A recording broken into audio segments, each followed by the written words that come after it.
Hi friends. Well, as you can see, I got the big wheel part at the moment because we're going to do something rather rush. But you must understand that the very first Alpha Kit prototype was built much in the same way. Now this is the prototype Jet Blaster's 16-inch barrel. As a matter of fact, not commercially available is this barrel. I have a pretty good idea that at one point they will, because it's a good idea to have a longer barrel for the longer plunger tube. But today we're going to install a brass barrel. We're going to start with a 36-inch blank, and we're going to make it 16 inches with the tip. This is going to have two parts. One, laminating the barrel and setting it in the blaster and letting it dry. The second part is putting the aluminum oversleeve over it so it has an aluminum sheath much like the Chronomat. This is going to be a really nice barrel, 16 inches with an UltraMatch port. It's going to be exciting. Let's get on, shall we? The first thing you got to do is take off the gate. Now this might be a little easy. I don't know why that came off so easy, but it could be easier or harder. You have to take off the gate, the Alpha gate, and be careful not to push too hard on these tabs. Okay? Yeah. So what you got to do next is you have to get a piece of 17/32, and I recommend 36 inches, especially for the kind of power that I'm throwing to the blaster. And what you're going to want to do here is you need a sharp object, like a knife, to crown the inside of the barrel. But first, I want to ream this with a pair of 9/16 wide cobalt needle nose pliers. You can ream it with many things, but I decided to use this. I want to make that neck up diameter just a little larger, okay, but even. Okay. So what I'm doing is I'm bringing up the diameter of the gate side. So I want this to feed a little easier. I was talking to a friend yesterday who was working with the Orange ModWorks 17/32 aluminum, and he was putting it on a blaster that was basically like a Prophecy, but it was a reshell. Really nice. The pump action has ball bearings in it. It's really cool. But he was asking me about the stuff, and one thing that he didn't do was, in the beginning, is he didn't crown the barrel. It was crunching. Well, it had an assortment of other issues that I spent pretty much most of the day trying to help him out with. So what you want is you want this ball end, right? You want this to belt just a little bit. Not a lot, but you can see how it's just a little larger in diameter. Yeah. So, after that, you're going to want to take some either duct tape or laminated fiber tape. I like duct tape because you can tear them off into individual lengths. You may notice my duct tape is not the width of duct tape usually. It's individual widths. These widths are for certain things such as guides, such as laminated barrel placements like this, so on and so forth. But 3M duct tape should work. So here's what you're going to want to do. You're going to want to take the tape, and remember the thread goes in this way, which means you want your tape facing that way. That way when you thread it, you'll see you won't have a problem with it. So here we are, we're taking the tape and we are threading it around the brass, the whole brass tube, as so. It's really hard to do sideways, and do put in mind I have to do a precise job with this. It can't have any air, it can't have any folds, it can't have anything, because it's going to be used in place of a threading and then glued in place. Okay. So, when we get close to the diameter, I'm going to take an X-Acto knife or a pair of pliers. Let's just use a pair of pliers.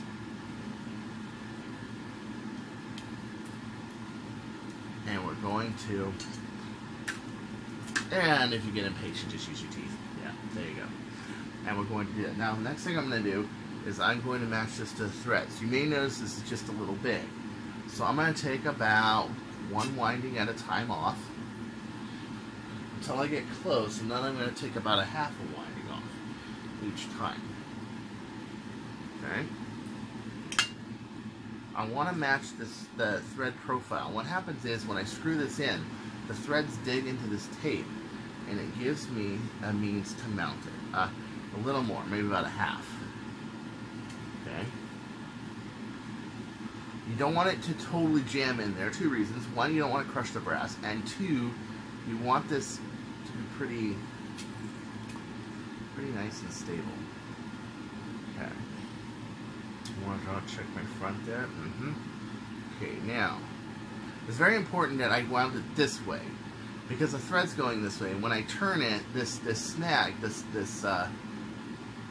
seam of the duct tape is not going to fold back over. So what you can have is when it's tightening, it will fold back over and get jammed in there. You don't want that. So here we are. It feels like maybe I need a little more. Just a little more. Yes, I do want this to seal. It can't be too loose. If it's too loose, it's not going to fit. One thing that this is doing is centering it into my Alpha Dart gate. Okay? So I took about 1/4 off. There we go. It's all nice and flat. And I'm twisting it into the threading very slowly in the gate. Very slowly. But as you can see, yeah. It's like running a piece of metal through a thread tool. That's right. I pulled my hamstrings a couple days back, so my hands are a little tough. Okay. I'm going to want to look at it in the light, see where the barrel is, make sure it's all the way back to the end of my gate. All the way back. There we go. Now the whole thing is threaded. Alright. Alright. This is how the original Alpha was built. The original prototype that we got, we prototyped. This is how the original one was done. Okay? So there it is. Yes, because my room is so small, and because I have such an interpersonal feeling for my projects, where I do most of my projects is, in my bed, actually. I want to thank, while I have a chance, I'll probably thank him again in the video toward the end just to make sure it's there. I want to thank Nate Little, known as Baghead in Nerfhaven, for giving me this this tripod. I'm using this tripod today, and that's why we have a different shooting angle. That's why it's a lot nicer. Yeah, it's really great. Thank you so much, dude. Thank you. It is a big help. I had a really good conversation with you. I know I'm not really caught up on all the Marvel stuff, but that's cool. I actually watched part of Doctor Strange when I got home, but I fell asleep. But I did actually watch it. I thought it was really interesting. I thought it was really cool. You're right. It is a better series than I think. I guess I'm 42 and I like noir films and stuff like that. But they are. Yeah, I'm definitely gonna go see Infinity War after talking to you and Woosley. Definitely. I wasn't going to before. But, it's one of those things you just gotta do. It's like people gotta see Return of the Jedi. You just gotta do it. Doesn't matter if you like Star Wars or not. You just gotta have your own perspective. Okay, so I'm gonna measure out 16 inches. So, as you can see, I'm measuring out exactly 16 inches from the end of the barrel. The end of the barrel, because I helped build it, is right here. Right on the edge of the skate, right where that ends. Right there. 16 inches. Take my finger here, and I'm going to take my pipe cutter. Thank you, Chris, for not opening it up before. That's my bad. And I'm going to put it right at the point of 16. I'm going to put my pipe cutter right there. Okay, and then I'm going to double check my work before I clamp it down. Oh yeah. See how good I am at freehand? Dude, right on the blade is 16. Look at that. I didn't even mark it. I just kind of, yeah. And this is one of those ones with the quick release, so sometimes when you hit it wrong, it releases. Oh, I hate that. Okay, back you go. I had it right on the bat, and then the thing really, that really pisses me off. Okay, so there it is, 16. I'm going to clamp it as so. Now, why would I use a circular pipe cutter even though it dents the brass. Why would I do that? Because it makes it perfectly round to begin with. It makes it perfectly centered to begin with. I like that. It gives you a geometric reference to work from the very get-go. Okay? It does mean you have a lot of crowding to work to do afterwards. Man, look how long that barrel is. And we're not even done. It's gonna get a 9/16 crown on it too. Okay, so after this, I'm gonna take my trusty pair of pliers. I'm gonna ream it out just a little, not a lot, and I want it to be even. Okay, just to give me a little bit better starting point. Okay, but this is still not good enough. It's still gonna indent on the inside. If it is any bigger here than it is here, it's gonna drag your dart.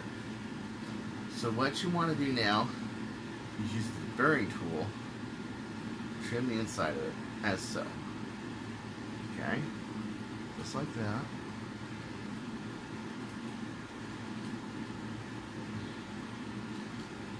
Yep, just like that. Okay, so then what I usually do is I have a piece of stainless steel lying around. Where is it? Aha, there you go. It's 1/2" stainless. And what I do is set up, see, you can see the beginning's too tight. But if I were to put it in the end of the barrel where it isn't too tight, see, it goes right in. It takes a little bit of force, that's real tight, but it's right in. So this means I still got to keep going. My gauge is telling me that is too tight. That is way too tight. Okay, so I'm reaming it just a little more. Okay. Also, you want to get rid of any unevenness on the inside of this. Oh man, yeah. It does take a bit of work to get one of these barrels done. And I want to get rid of any high points that are inside my barrel. Any. Okay. This is how you do precision brass right here. Okay.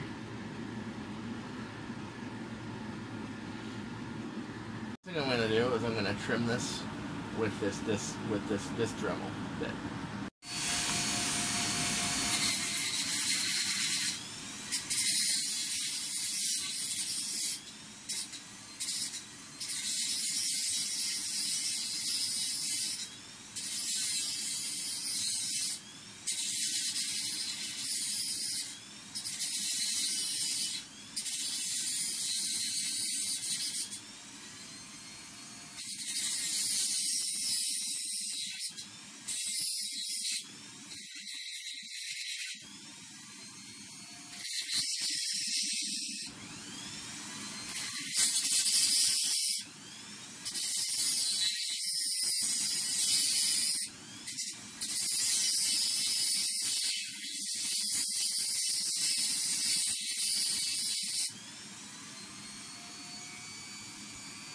Dude, I really love this tripod. Thank you so much, Nate. Thank you. It really helps. Okay, next up, we're going to, you can see how it's rough on the end. And put in mind when I was doing it, and I couldn't describe it while I was doing it because it's too loud. I was doing this round kind of a pattern where I was taking it off around. So, now, I'm going to deburr it. Then I'm going to check how level my barrel is. It probably won't be, but it will be very close. But in mind, we're not aiming for very close. When you do that, there it is. It fits. Now, next thing I do is twist this piece on here. Because there's a front part where it's polished and the back part where it's not. Any little bit that's off, that will fix it. And I'm not really worried about machine marks because this will get waxed afterwards. And I'm going to want to check the leveling of the barrel. Yeah, it's not the best. So what do you do about that? How do you level the barrel after that? Well, I have a solution. This next process I'm doing is called leveling. And what you need to do is file, twist the barrel, file out one only, twist it, file out one only, twist it, file out one only. If you see any major hills which is they go up, file it down, as so. You see that, right?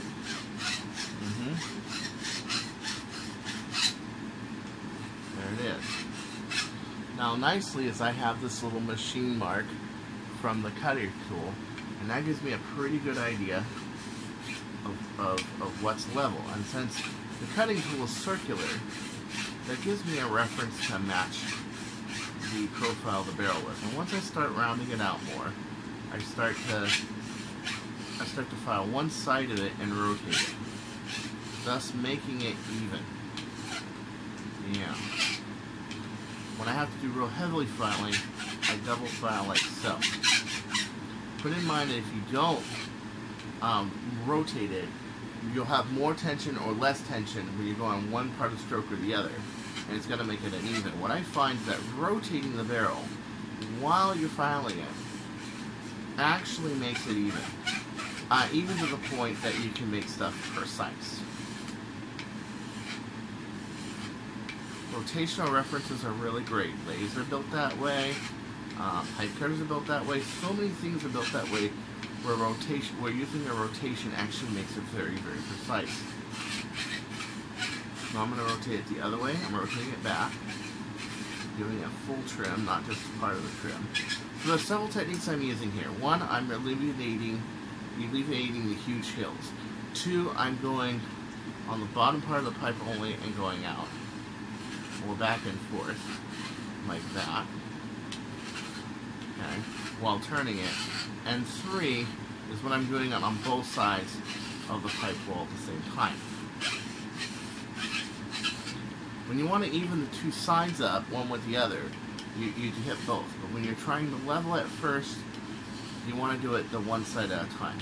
And you want to do this gradually and easily. You don't want to be in a big hurry doing this. Yes, all of my precision barrels are built this way.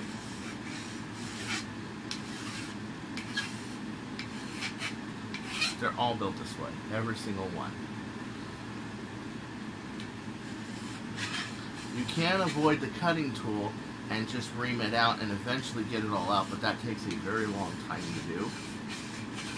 The price of that is that it takes a long time to brew. The good thing is you're keeping the same reference of the diameter. You can take the quick and easy way out and either cut it with a cutter or file it with this cutter. The difference is that you have to level it afterwards, and usually it's not perfect. Doesn't matter how well you pencil mark it. You can't be accurate to pencil mark. You have to be accurate pretty much to human hairs. The only way to do that, really, is to use tricks, machine tricks, that get you the precision you're after. That's the only way. Now I'm going to deburr this again. Put in mind, I may have to do this several times just to get this right. Deburring is not just at the end. It's also while you're machining as well.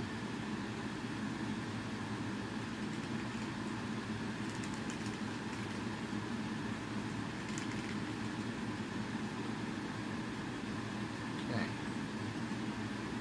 Let's see. You can see that now. Very precise. I have a little bit on the outside. There's a reason I'm not messing with the outside. I'm keeping that overhanging on the outside. There's a good reason. There's a really good reason. And that's my next step. What we're going to do is we're going to take this 9/16 and we're going to cut this down for our UltraMatch barrel port. We're going to keep the front end of it, but we have to also level that as well. Usually it's not level in the front. Yeah, this one's not level. I'm going to have to file this and trim this. Okay. They're usually not level. Even like from K&S brass, your factory ends are not perfect. They're also not perfect for ports either. So I'm going to go about 3 inches. We got a nice big 36-inch length of 9/16. And put in mind that 9/16 tends to be a little bit more fragile 70th or seconds for the simple reason you got the same wall diameter, but it's wider, so it tends to be a little more fragile. So be careful.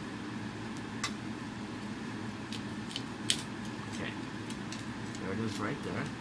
This on the back end, I don't really have to worry about precision crowning it too much, but I still want this to be a little tight. And the reason is because it's going to go over the 17th or 2nd. So I'm taking this 9/16, and yeah, you will, until you get used to it, you get really calloused hands. You are going to cut your hands doing this. It's going to happen. Okay, so there you go. I'm just reaming out the brass until I have an even 9/16 on the inside. And then I'm going to get a pair of needle nose pliers. I'll just use these. And I'm going to widen it on this with the soft end. So you got to remember, on the pliers, the square ends tend to trim, and with the round ends tend to bulge it. And since brass is a malleable material, the bulging evens it out. Okay, you still have to get it around your 17/32. It's not easy to do. Okay, so now I got this one thin part right here. I'm going to hit it with a file and take that thin part out. And this takes a while to do. For me, what takes minutes might take you an hour. Okay. I'm also probably going to do fine adjustments on this later. This is just rough and crude for the video.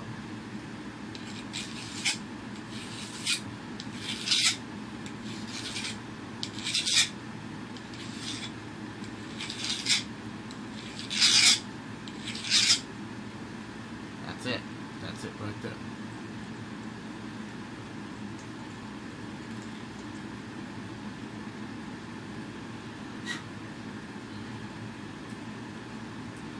As you can see, I can't fit the one around the other, so I still have to keep going.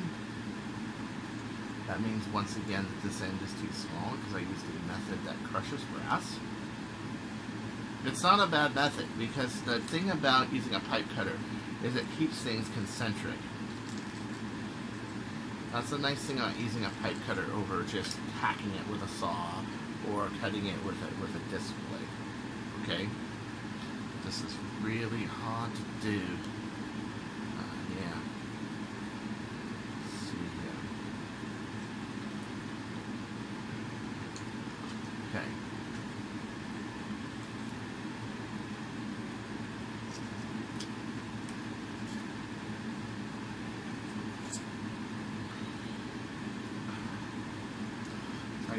I gotta keep filing away, taking off material until I get to that ridge that's too big. However, I don't want to file too much of it away because I do want this to stick a bit. Because I don't want this barrel sliding off. This isn't a slide ridge, and this is why I'm trying to keep a little bit of this indent. I want it to lock up in my barrel assembly, like over the 17/32. Okay. And this is why a lot of people, when they do UltraMatch ports, they tend to slide off too easily, is because they're not doing it this way. They're not trying to make a metal-to-metal seal. What I'm trying to do is actually make a metal-to-metal seal. Not only that holds air, but holds my 9/16 in position when I fire. You know, it doesn't move. But yet, it can still, with a certain amount of force, be adjusted forward and back. You may notice that your early ports were all movable. Well, once I get it dialed in, I pretty much just leave it fixed. But for right now, yeah.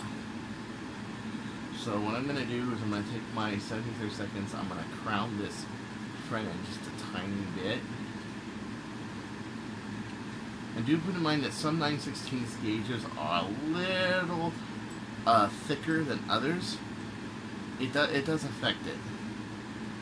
Okay, so let's see the other side. Yeah, you can see the other side fits is perfect. But this side, no.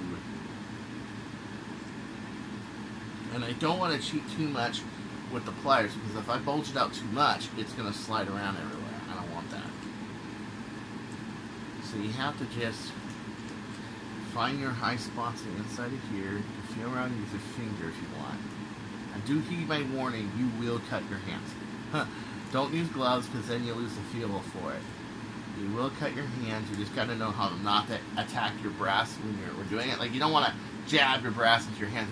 So when you're handling it like this, you don't want to like hold it like this and just jab. Like, here, I'll give you a better example. Like this, and just jab your hand, because that's going to put a big cut there. Okay. Once you get used to working with brass enough, it's almost second nature that you don't do it, but people still do it. Okay, so on the back of this I have a 17 seconds tool. Okay, back, like so. I'm going to twist it. There we go. That should fit now. Okay, there we go. Finally. Yeah, it's not easy. It's not easy. As a matter of fact, it's not going in easy at all. Okay. So,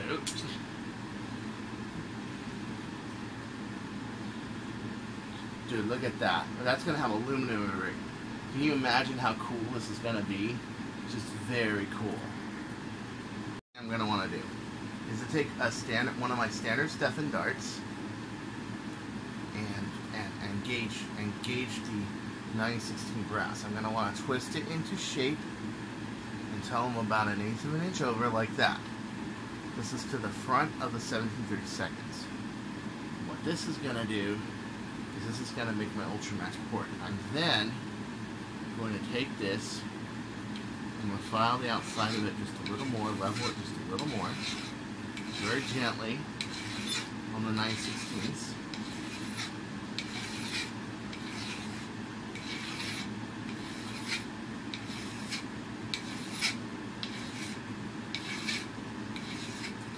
And it's just slightly out of level. It's not much. It's not much.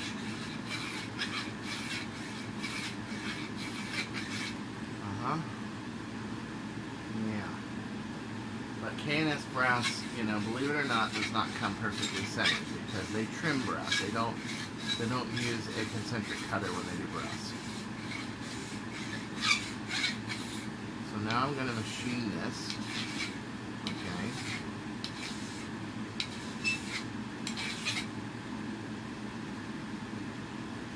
I'm going to machine this as so.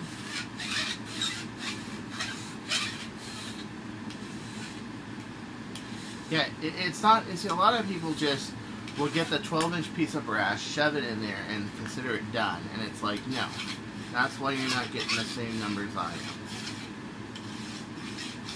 And the people that do, nowadays you got people like Alan Horbino, who's OC Nerf, and you got all these other people that use my techniques that do get my numbers. They do it. You're going to want to very lightly crown the edge of the front, and ta-da!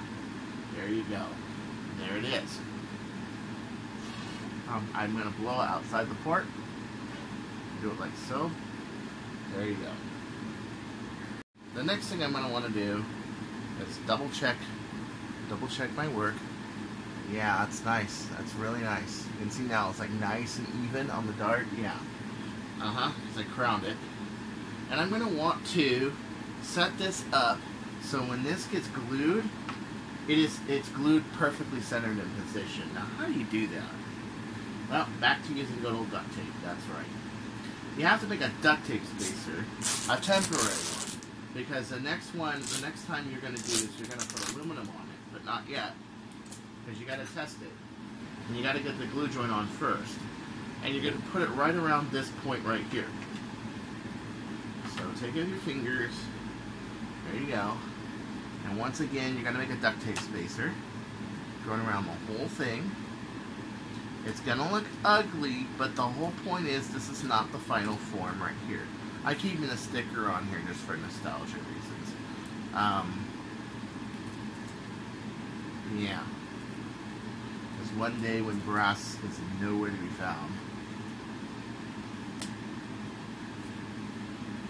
and brass becomes ancient. Hey, you guys remember when we made our barrels out of brass before we made them out of that high-tech polymagnetic alloy? Exactly. Okay, so I'm going to eyeball this just like I did the barrel on the threading. Okay. And it's still a little loose. Okay. So take a little tape until that's in there and it's not moving. This is the part I'm fitting it to right here, the front, so that when I glue this and it dries, I bolt this whole thing together. It's going to make it perfectly centered. So when I come back to it tomorrow, and this is where I'm going to end the video, when I come back to it tomorrow, I'm going to put the aluminum barrel sheath on it, and we're going to have ourselves a very solid setup. There it is. There it is. Can you see it? You see that front there? There it is. Okay. The next thing you're going to want to do is you're going to want to take this gate right here, okay, and you're going to want to put it in there centered. Now you can go by the grooves, that's good enough, okay, but you're going to want to glue it in there, put it in, and then close the whole thing up so that everything lines up. Here we go, we're going to glue this. We're going to glue this all together. And we are going to fill this up with crazy glue. Okay, the whole thing. There you go. It's going to make a little tub around there. Okay, we're going to want the glue to set in there, and because we have a seal on the inside of this, there you go. Okay. So I'm going to let this settle in for a little bit, and then we're going to bind it in here. We want this to be semi-dry when we put it in. That way it can be moved. We don't want to leave this here all day. So I'll come back in a few. Okay, so now to save time, I put it in here in the shell, in the gate and everything. Here it is. So I'm going to let this dry overnight. The glue on the top was solidified, so it's not going to pour into the blaster. You just got to make sure. And I'll make sure my barrel is nice, straight, and true, scope accurate. There you go. So I'll wait for part 2, and I'll finish this up. Alright, so I have to test this barrel out, and a little bit more fine-tuning, waxing, stuff like that before I put on that barrel sleeve. So, we're taking it out. First fire with a 16-inch with an UltraMatch port brass barrel on Big Blue. This could be interesting. If you remember, the original prototype also had a brass barrel, much the same manner. Yeah, this could be huge. This could be huge. On the 18.5 turf, this could be huge. Okay, let's see here. Pointing slightly downwards, as in every new barrel that isn't direction crown yet. For some reason, they always point a little down. Like they'll point straight down, like that. So, scope's not sighted. Let's see what this can do. I got good feelings that driveway's empty. I'm going to shoot for that driveway. I'm thinking this could hit it. Ready?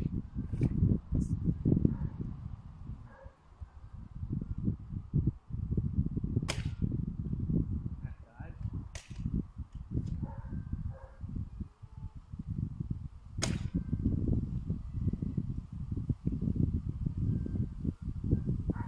You open up the port just a little bit. Yeah. Okay, now these next two, I lengthened the port just a little bit. It's kind of diving on me. Give that a shot.